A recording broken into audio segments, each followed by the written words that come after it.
ရုပ်ရှင်မင်းသားကြီးဦးဝင်းဦးဘာကြောင့်ကွယ်လွန်အနေစားရောက်သွားတယ်ဆိုတဲ့အကြောင်းကိုသိချင်ရင်ကျွန်တော်နဲ့အတူတူဒီဗီဒီယိုလေးကိုကြည့်လိုက်ရအောင်ဗျာနော်ဘုသူဒ္ဓရပြီးတော့ဝမ်းနည်းစရာကောင်းတဲ့အကြောင်းအရာတစ်ခုကိုကျွန်တော်ကပြောပြမယ်အဲ့ဒါကတော့ကျွန်တော်တို့အားလုံးသိတဲ့ဆွေဆောင်ရတရုပ်ဆောင်အဆိုတော်အနုပညာရှင်ဦးဝင်းဦးဘာကြောင့်တည်ရလဲဆိုတဲ့အကြောင်းကိုကျွန်တော်ကပြောပြမှာဖြစ်ပါတယ်အရင်တော့မြရတနာဆိုတဲ့နာမည်နဲ့စီကံတစ်ခုရှိခဲ့တယ်အဲ့ဒီစီကံရဲ့လူနာကလေးမှာဦးဝင်းဦးကိုသူ့ရဲ့အနုပညာမိတ်ဆွေဖြစ်တဲ့ Annie Iron ကကြက်ပေါင်းရီခွန့်နေရင်းနဲ့ဦးဝင်းဦးကပြောတာသူ့ရဲ့အနောက်မှာတဲ့ဒီ Annie Iron ရဲ့အနောက်မှာနေရန်ပေါ့နော်အဲ့ဒီနေရန်မှာ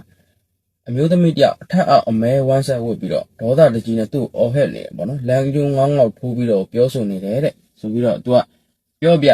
တော့အနောက်မှာရှိတဲ့တူနာပြူလေး2ယောက်နဲ့အနီအိုင်ရဲကလှည့်ကြည့်တော့ဘယ်သူမှမရှိဘူးဒီခန်းထဲမှာစုစုပေါင်းဦးဝင်းဦးရဲ့တူနာပြူလေး2ယောက်ရဲ့အနီအိုင်ရဲရဲ့စုစုပေါင်း4ယောက်ပဲရှိတာသူပြောနေတဲ့အထက်အောက်အမဲဝတ်ထားတဲ့မိန်းမဆိုတာလုံးဝမတွေ့ဘူးပေါ့လေအဲ့ဒါနဲ့သူတို့ကလည်းဒီဦးဝင်းဦးကယောဂသဲနေလို့မြင်ကြမြင်တယ်ဆိုပြီးတော့နှစ်သိပ်တာပေါ့နော်ဘာမှမရှိပါဘူးအမြင်အာရုံဝေဝါတာပါစသဖြင့်အမြင်မှားတာပါဒီလိုမျိုးပြောပြီးတော့နှစ်သိပ်လိုက်တယ်ပေါ့ဒါနဲ့မကြောက်ဦးဝင်းဦးကဆုံးတော့ဒီလိုနဲ့ပဲဆုံးပြီးတော့ရက်လေရောက်တယ်9ရက်မြောက်တော့ဘာလန်ဆန္ဒတိုက်မှာဦးဝင်းဦးအတွက်ရည်စူးပြီးတော့ဆရာတော်တွေကိုပင်ဖိတ်စွန့်ကတ်ကုသိုလ်ပြုတာလုပ်တယ်ပေါ့ဗျာဆရာတော်တွေပြန်သွားတော့ဦးဝင်းဦးရဲ့မွေးစားအဖေဖြစ်တဲ့ဘိုလ်မှူးလှမိုးနဲ့ဇနီးရောက်ချလာတယ်သူတို့နဲ့အတူတူပါလာတာက18နှစ်အရွယ်လောက်ရှိမဲ့ကလေးမလေးတယောက်ပါလာတယ်ဒါနဲ့သူတို့ကစကားပြောနေကြရင်နဲ့ရုတ်တရက်ကလေးမလေးကိုဝင်ပူးပါလေရောဝင်ပူးပြီးတော့သူ့ရဲ့မွေးစားအဖေဖြစ်တဲ့ဘုံမူလာမမျက်နှာကိုတက်ကြည့်ပြီးတော့ကျွန်တော်တေရတာတဲ့ယောဂကြောင့်မဟုတ်ဘူးကျွန်တော်ကိုလူလောက်တာဆိုပြီးတော့ထက်တလဲကိုပြောနေတာအဲ့လိုဝင်ပူးပြီးပြောလဲပြောဘုံမူရဲ့ဇနီးကငိုပါလေရောမထိန်နိုင်တော့ပဲနဲ့ဘုံမူကလည်းငိုချင်တယ်ဒါပေမဲ့သူကတော့ယောက်ျားဆိုတော့ဒေါသတွေထိန်ဝမ်းနည်းစိတ်တွေထိန်ပြီးတော့ငါသားကိုဘယ်သူလောက်တာလဲပြောစမ်းဆိုပြီးထက်တလဲကိုမင်းနေတော့တာပြီးတော့ချက်ချင်းသူ့ရဲ့ကားဆရာကိုလွှတ်ပြီးတော့အထက်လန်းဆရာကြီးဦးတာကိုခေါ်ခိုင်းတာဖြစ်ချင်တော့ဆရာကြီးကအိမ်မှာမရှိဘူးနောက်ထပ်2ရက်လောက်နေမှကားထပ်လွှတ်ပြီးတော့ပင့်တော့မှဆရာကြီးကရောက်ချလာတယ်ဆရာကြီးကဒီဘုံမူလှမိုးပင့်လို့သာရောက်ချလာတာဘယ်အိမ်အောင်လာနေရလဲဆိုတာလည်းမသိဘူးဒါပေမဲ့အိမ်အောင်ရောက်တော့မှဒီအိမ်ကရုပ်ရှင်မင်းသားဝင်းဦးရဲ့အိမ်မှာလားဆိုတာသိလိုက်ရတာအိမ်ထဲကိုမဝင်ရသေးခင်ခြံထဲကိုစဝင်လိုက်ကြတဲ့အငွေးသက်တွေကလုံးဝမကောင်းဘူးဗျာအဲ့ဒါဆရာကြီးကအိမ်ထဲကိုရောက်တော့စံပေးဖို့အနီအိုင်ရင်ကိုပြောတော့နဲ့စံလေးကိုပေးရခွက်ကလေးနဲ့ပြီးတော့မလာဘူးတဲ့ဇလုံးနဲ့ထည့်ပြီးပေးပါဆိုပြီးတော့စံကိုဇလုံးနဲ့တောင်းလိုက်တယ်ပေါ့ဗျာပြီးတော့မှလှုပ်ထားတဲ့အစီရင်တွေကိုအောက်ထပ်ကနေအရင်စပြီးတော့ရှင်းတာစံတွေကိုအဲ့အောက်ထပ်မှာကျဲပတ်လိုက်တဲ့အခါမှာသူတို့ရဲ့အိမ်မှာရှိတဲ့စပွဲခုံရဲ့အောက်မှာရေလုံးတွေရှိတယ်အဲ့ရေလုံးအောက်ကိုစံတွေကပရဲစိတ်တွေပြေးပြီးတော့ကတ်တယ်လို့မျိုးစံတွေကပြေးပြီးတော့ကတ်တာကတ်တော့အလုသမားတွေကိုခေါ်ပြီးတော့အဲ့ကိုရှင်းခိုင်းတာအဲ့နေရာကိုတေချာရှာခိုင်းတဲ့အခါမှာအင်ဂျယ်လို့ယူဆရတဲ့စာရွက်တွေအများကြီးပဲထွက်ချလာတာအဲ့အောက်ထပ်မှာပေါ့နော်အောက်ထပ်ကိုရှင်းပြီးအပေါ်ထက်ရောက်လဲအဲ့လိုတော့စံတွေကိုပြဲချလာကော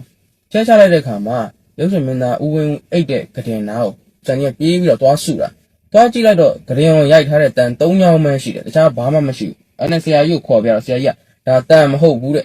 အင်းနေရဲ့နှုတ်ကြည့်လိုက်ဆိုအဲ့တန်ကိုနှုတ်ကြည့်လိုက်တဲ့အခါမှာအဲ့တန်ပေါ်မှာအင်းနေနဲ့ဘာတွေရေးထားလဲဆိုတော့ဝင်းဦးမတ်လ13ရက်1935တီစီဆိုပြီးစာရေးထားတယ်ပြီးတော့အဲ့တန်နေမှာပဲသပင်တွေလက်သေးတွေနဲ့တခါပတ်ပြီးတော့ခြိထားတာကြောက်စရာကြီးနော်အဲ့နောက်ထပ်ကျွန်တော်ထပ်ပြီးပြောပြအောင်မယ်နောက်ထပ်သူကအဲ့လိုမျိုးလက်ရှာတော့အဲ့ကတင်အောက်မှာပဲအဲ့လိုခမဲကျိုးလိုပုံစံနေအင်းတုတ်တွေအများကြီးတေးလေးပေါ့စီတက်နေတာပဲအဲ့အောက်မှာအများကြီးတွေ့ရတာပဲအခန်းရှိမှာလည်းအနီးနားလူတွေရောအကုန်လုံးကလာကြည့်ကြတခုခုဆိုသူတို့ပါဝိုင်းဝန်းကူညီလို့ရအောင်ပေါ့ဗျာအိမ်နီးနားချင်းတွေဘာလို့လဲဆိုတော့သူတို့ချက်တဲ့မင်းသားကြီးတယောက်ကလူပြူစားလို့ဆုံးသွားတယ်ဆိုတော့အားလုံးကလည်းစိတ်မကောင်းကြဘူးပေါ့လေနော်ဒီလိုနဲ့ဆရာကြီးကရှာတယ်အလုသမားနဲ့အိမ်နီးနားချင်းတွေကအဲ့ဒီအင်းတွေအကုန်လုံးမကောင်းတဲ့အတိုက်ခတ်တွေသူတို့ကရှင်းရတယ်ပေါ့လေထက်ခိုးရဲ့အပေါ်တက်ရေစင်တွေပါတက်ကြည့်အောင်ရေစင်တက်ကြည့်တော့အဲ့ရေစင်ထဲမှာလူအယူပေါက်စနတေးလေးအများကြီးပဲထည့်ထားတာအဲ့ဒီရေစင်ကကျလာတဲ့ရေတွေကိုသူတို့ကတုံးတယ်ချိုးတယ်တောက်တယ်ဆိုတော့စဉ်းစားကြည့်ဦးဝင်းဦးရဲ့ဘိုက်ထဲမှာဒီမကောင်းတဲ့ရေတွေကဘလောက်တောင်ဝင်နေလဲဆိုတာလုံးဝပြောမပြတတ်အောင်ပဲလीနော်အဲ့လိုနဲ့ပဲရှာကြဖွေကြရင်လည်းမိကန်တက်တာနာကိုရောက်မိကန်တက်တာကိုမကြည့်တော့အောက်မှာဖိုခနောက်ဆိုင်ထားတဲ့ဦးချမ်းပဲ့လေး3ခုကိုတွေ့တယ်နှစ်ခုကတော့အဟောင်းနှစ်ခုကတော့အစ်အဲ့ဒီအစ်ကိုသူတို့မြရရတနာစီကမှာရှိနေတဲ့အတော်အတွင်းမကောင်းတာအခုလာလုတ်သွားတဲ့သူကအစ်တစ်ခုကိုလာပြီးတော့ထားပုံရတယ်တဲ့ ဆရာကြီးကတော့ဒါတိမ်ဝင်တပိတ်ကွဲလို့ခေါ်တယ်ဆိုပြီးတော့သူကပြောပြတယ်ဗျာအဲ့ဒီအိုးချမ်းဘက်၃ခုပေါ်မှာရေးထားတဲ့စာတွေကတော့အပေါ်မှာကျွန်တော်ပြောခဲ့တဲ့စာတွေအတိုင်းပဲရေးထားတာတော်တော်ရက်ဆက်တယ်ဆရာကြီးကလည်းပြောတယ်လက်ကုံကိုလှုပ်ထားတာပါလားဆိုပြီးတော့အဲ့ဆရာကြီးကပြောတယ်တဲ့နောက်ဆုံးလှုပ်ထားတဲ့အတိုက်ခိုက်ကကြတော့ဦးဝင်းဦးရဲ့ပုံနေကတ်ထားတဲ့နေရန်အနောက်ဘက်မှာထက်စင်စားနဲ့ပတ်ထားတဲ့အမျိုးသမီးလက်ဖြံရိုးတစ်ချောင်းဖွက်လာတာပဲဆရာကြီးကတော့အစိမ့်တေမိန်းကလေးတယောက်ရဲ့လက်ဖြံရိုးလို့ပြန်ပြီးတော့ပြောပြတာပေါ့နော်အဲ့ဒီအယိုးကြောင့်ပဲလူကိုပြစ်လိုက်ရတာဆိုပြီးတော့ထပ်ပြီးတော့ပြောတယ်အဲ့ဒီခါကျတော့မှသူတို့မြရနာစီကမ်းမှာဦးဝင်းဦးပြောတဲ့ဒီအမျိုးသမီးတယောက်အပေါ်မဲအောက်မဲဝတ်ထားတဲ့အမျိုးသမီးတယောက်ကသူ့ကိုလက်ညှိုးငန်းငေါ့ထိုးပြီးတော့ချိန်ဆနေတယ်ဆဲနေတယ်ပြောနေတယ်ဆိုတော့အမျိုးသမီးကိစ္စနဲ့ပြန်ပြီးတော့ဆက်မိသွားတာပေါ့အဲ့ဒါနဲ့ဆရာကြီးကိုပြောပြတယ်သမီးတို့မြရနာစီကမ်းမှာတော့အဲ့လိုဦးဝင်းဦးကပြောပြတယ်ဆိုပြီးတော့ပြောလိုက်တော့ဆရာကြီးကအဲ့ဒီချိန်ကလေးကတဲ့ငါ့ကိုလာခေါ်ပါတော့လားတဲ့အဲ့လောက်ဆိုရင်တဲ့ငါကယ်လို့ရတယ်တဲ့အခုတော့အဖိုးတန်လူတယောက်ကမဆုံးရှုံးတင်မယ်ဆုံးရှုံးလိုက်ရပြီဆိုပြီးတော့ဆရာကြီးကလည်းမရှိတင်ငယ်ဂုဏဒေါသနဲ့ပြောလိုက်တယ်ပေါ့ဗျာ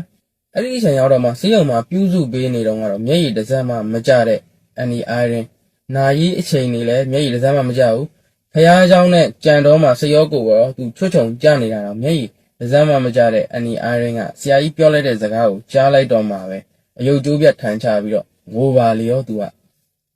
ဘသူကဒီလိုမျိုးကိစ္စတွေကိုလုပ်ခဲ့တာဆိုတာလဲသူတို့မသိကြတော့ဘူးပေါ့နော်တကယ်လို့ဒီအကြောင်းကိုဦးဝင်းဦးရှိသေးလို့သူ့ကိုပြန်ပြောပြမယ်ဆိုရင်တော့ तू ကသူ့မူအတိုင်းပဲထားလိုက်ပါတော့ဆိုပြီးတော့ပဲပြန်ပြောမလားမသိဘူးတဲ့နောက်ဆုံးတော့ဒီလိုမျိုးအတိုက်ခိုက်တွေလည်းအကုန်လုံးရှင်းပြီးသွားရဲဆိုတဲ့အတွက်ကြောင့်ဦးဝင်းဦးနဲ့တက်မလို့မှာအေးချမ်းချမ်းရှိပါစေတော့တကယ်လို့အတိုက်ခိုက်တွေဝှကြွေးတွေရှိရင်လည်းကြည်ပါစေတော့ဆိုပြီးတော့ပဲပြောလိုက်တယ်ပေါ့လေဒါကတော့အန်နီအိုင်ရန်တင်လာပြောပြတဲ့ဦးဝင်းဦးနဲ့ပတ်သက်တဲ့အကြောင်းအရာတွေကတချို့ကိုအန်နီရဲ့ခွင့်ပြုချက်နဲ့အပိုလိုမရှိပြန်ပြီးတော့စီလျော်အောင်ဘာသာပြန်ပေးထားတာကိုကျွန်တော်ပြန်ပြီးတော့ပြောပြ share ပြပေးတာဖြစ်ပါတယ်တိုက်တဲ့သူကဦးဝင်းဦးရောအန်နီအိုင်ရန်နှစ်ယောက်လုံးကိုအသေးတိုက်တာပါဒါပေမဲ့အန်နီအိုင်ရန်ကကံမြင့်နေတဲ့အတွက်သူကတော့ကြံခဲ့တယ်ဦးဝင်းဦးကတော့သုံးသွားတယ်တည်သွားတယ်ပေါ့ဗျာ